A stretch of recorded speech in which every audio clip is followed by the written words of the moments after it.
Dan kalau kita perhatikan ya, pondasi Ka'bah itu dikelilingi batu marmer berwarna putih yang disebut syazarwan. Fungsinya untuk menahan pondasi Ka'bah agar tidak rubuh atau terkikis karena dahulu daerah area Ka'bah berpasir dan terkadang berbanjir. Maka dikhawatirkan hal itu akan merobohkan Ka'bah. Oleh karenanya dibuatkanlah syazarwan ini untuk menopang pondasinya oleh orang-orang Arab dahulu. Untuk era sekarang, syazarwan ini juga berfungsi untuk menghindari adanya jamaah yang terjepit di dinding Ka'bah ketika haji. Nah, di dekat pintu Ka'bah, masih di area syazarwan, kita akan melihat sebuah tanda berupa 8 buah batu mewah. Ini disebut dengan area Mi'jan, merupakan lokasi di mana Nabi Ibrahim dan Nabi Ismail mengadon tanah liat untuk membangun Ka'bah. Begitu pula ini merupakan lokasi favorit Rasulullah SAW serta tempat di mana Jibril mengajarkan salat kepada Nabi Muhammad SAW. Kain yang menyelimuti Ka'bah ini disebut dengan kiswah. Orang yang pertama kali menyelimuti Ka'bah dengan kiswah merupakan seorang raja dari Himyar yang bernama Tubba Abu Kar. Dahulu orang-orang Arab menggantung syair-syair terbaik mereka di dinding Ka'bah sebagai bentuk kebanggaan budaya peradaban mereka dalam bidang sastra. Dan tahukah teman-teman, jika warna kiswah tidak selalu hitam. Pada awalnya berwarna putih bergaris merah dari Yaman, kemudian menjadi putih, menjadi merah, kuning, hijau, dan yang terakhir hitam hingga sekarang. Tulisan kaligrafinya ditulis dengan benang emas bertuliskan ayat-ayat Al-Quran. Kiswah juga memiliki kain dalaman berwarna putih yang disebut bithana kiswah untuk meresap panas dari dinding Ka'bah. Biasanya kain kiswah diganti pada tanggal 9 Dzulhijjah dan bekasnya dipotong-potong untuk dihadiahkan kepada orang-orang tertentu. Nah, dari pintu Ka'bah, di sebelah kiri pojok Ka'bah tersimpan Hajar Aswad di dalam sebuah cangkang berwarna perak. Pintu Ka'bah sendiri berjarak 2 meter dari lantai. Pada awalnya teman-teman, pintunya sejajar dengan lantai. Namun karena terjadi perampokan isi Ka'bah, kemudian orang-orang Quraisy berinisiatif untuk meninggikannya. Nah, dalam perjalanan sejarahnya, pintu Ka'bah telah berubah-ubah baik bentuk, sendi maupun bahan bakunya. Pintu yang ada sekarang merupakan hadiah dari Raja Khalid bin Abdul Aziz, Raja Saudi, dan dilapisi emas murni 99 karat seberat 280 kg dengan total biaya 46 miliar. Dan itu dana dari tabungan Raja Khalid sendiri. Nah, pintu ini memiliki kunci dengan desain klasik dan secara turun-temurun sejak dahulu kala dipegang oleh keluarga keturunan Qusay bin Kilab bin Murrah. Dan pintu ini hanya dibuka 2 kali selama setahun, yakni pada awal bulan Sya'ban dan awal bulan Zulhijjah untuk dibersihkan. Dan untuk memasukinya diperlukan tangga portable. Dalam Ka'bah sendiri tidak memiliki lampu, sehingga ketika memasuki Ka'bah maka akan diterangi dengan penerangan dari luar. Nah, ketika kita memasuki ke dalam Ka'bah, maka kita akan melihat jika lantai dan dinding dalam Ka'bah dihiasi dengan batu marmer yang dominan putih. Marmer hijau menghiasi lantai dengan bentuk persegi yang dihiasi oleh marmer coklat di sampingnya. Kalau kita salat di dalam Ka'bah, maka garis ini bisa jadi batas safnya. Kalau diperhatikan, maka di sudut terdapat potongan marmer hijau.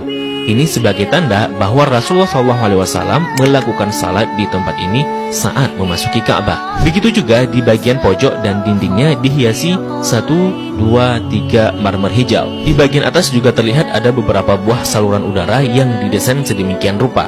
Jika kita mengadah ke langit, maka kita akan melihat jika langit-langit Ka'bah dihiasi dengan kiswah berwarna hijau.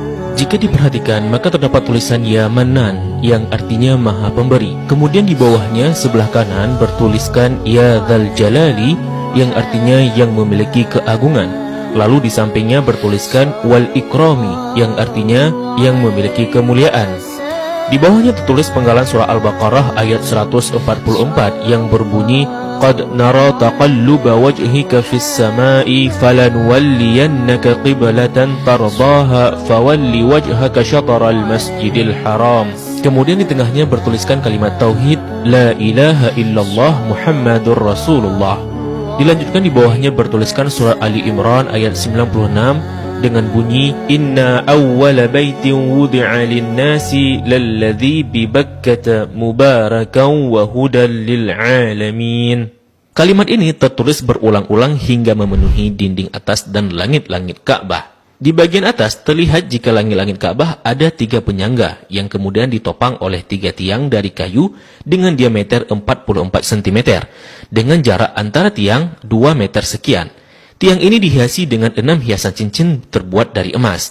Bagian bawah pondasi tiang berbentuk kotak yang besarnya dapat diduduki oleh orang dewasa. Orang yang pertama kali memasang tiang di dalam Ka'bah adalah Abdullah bin Zubair saat pertama kali memugar Ka'bah selepas wafatnya Rasulullah sallallahu alaihi wasallam. Di bagian atas tergantung harta karun berupa kendi-kendi atau lentera kuno yang terbuat dari emas dan perak, merupakan hadiah dari pemimpin-pemimpin negeri muslim pada masa lalu. Kalau ditanya, kenapa kendi-kendi ini masih digantung? Ini merupakan tradisi yang sudah ada sejak masa silam. Nah, di bawahnya, tepatnya di antara tiang, terlihat sebuah meja heksagonal berwarna putih dengan atasannya dihiasi marmer hijau. Memiliki kabinet penyimpanan dengan 2 pintu dan 4 engsel. Memiliki 2 pegangan. Ini berfungsi untuk menyimpan bukhur dan minyak wangi seperti kasturi, ember, gaharu, dan sebagainya yang nantinya digunakan untuk mencuci dan membersihkan Ka'bah. Dan ini merupakan wadah untuk menaruh wangian. 2 sisi dinding Ka'bah terdapat 1, 2, 3, 4, 5, 6, 7, 8, 9, 10 buah plakat yang tertempel di dinding Ka'bah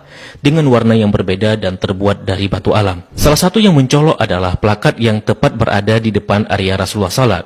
Plakat ini berisi kaligrafi dengan style kufik murabba yang tertulis La ilaha illallah Muhammadar Rasulullah. Selain itu juga ada plakat lain yang berisi maklumat mengenai renovasi Ka'bah oleh Raja Khalid bin Abdul Aziz. Sepertinya plakat lain juga berupa maklumat renovasi Ka'bah oleh pemimpin-pemimpin muslim sebelumnya.